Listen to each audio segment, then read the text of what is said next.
Good afternoon, traders. Welcome to today's report. It's Joseph here from Eightcap. So starting, we've seen pretty mixed messages coming out of the US in regards to Trump's health, but this morning news came out that he had left hospital and had conducted a motorcade. So his health for now looks pretty decent. He was on a couple of different types of treatments over the weekend. One that I read was a steroid-based treatment, and from reports coming out, he is making a pretty fast recovery. So risk markets have been higher after this, and we've seen really strong response from the ASX 200 so far today. So it's trading close to 2.5% higher after Friday's sell-off when the news originally hit. The payrolls came in less than expected. Average earnings came in worse than expected, but US unemployment improved. So it was a mixed non-farm payrolls data on Friday evening Australian time. Now, just looking at the ASX 200 here, we're seeing this small trend break here, but we'll be wanting to see if buyers can get back above this level. So that's really that 5,980 all the way up to 6,000, and that's going to be the key point to break for buyers. Now, the US futures have been as high as 200 points at this point in the day. They're currently around 180 points higher. It'll be interesting to see if buyers are able to carry forward with that confidence. We are seeing fair price sitting at a level that has delivered plenty of supply last week, so we would want to see if we can get a higher close tonight to sort of show that buyers still have control, and that we're going to see a continuation of this sort of grinding, messy uptrend that's in front of us at the moment.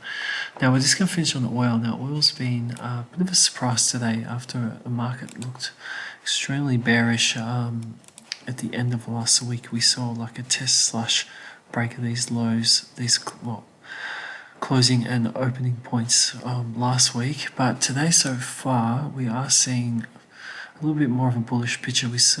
This level here now is key support, and that is the 36.75 area. We do have a descending triangle in play, and we have 2 points of resistance that we're watching at the moment. One's at 41.20, and then the range sort of top resistance, which is up at that 43.60, 43.65 area, and the descending triangle I'm talking about is here, so we can just see that there.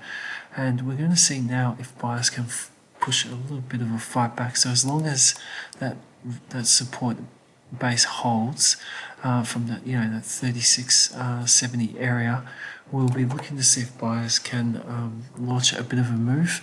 The only worry is that we've got two pretty decent looking bear bars going down, so that bar here actually expanded, became a little bit wider on this bar here. So a lot comes down to if buyers can hold this level, and if they are able to hold that and continue to form support, the next test will be if they can form a bit more of a move and test slash break out of the descending triangle. Then the next step will be to start testing resistance, that 40.60 up to this 41.20 area. So that's primarily one of the focuses we're keeping an eye on into tonight's European and New York sessions. Just finally, before we wrap up, risk currencies are higher as risk makes a bit of a fight back after a very volatile end to the week last week. So currently the risk majors are up to the USD, and we're seeing risk majors as well higher to the Japanese yen at this stage. So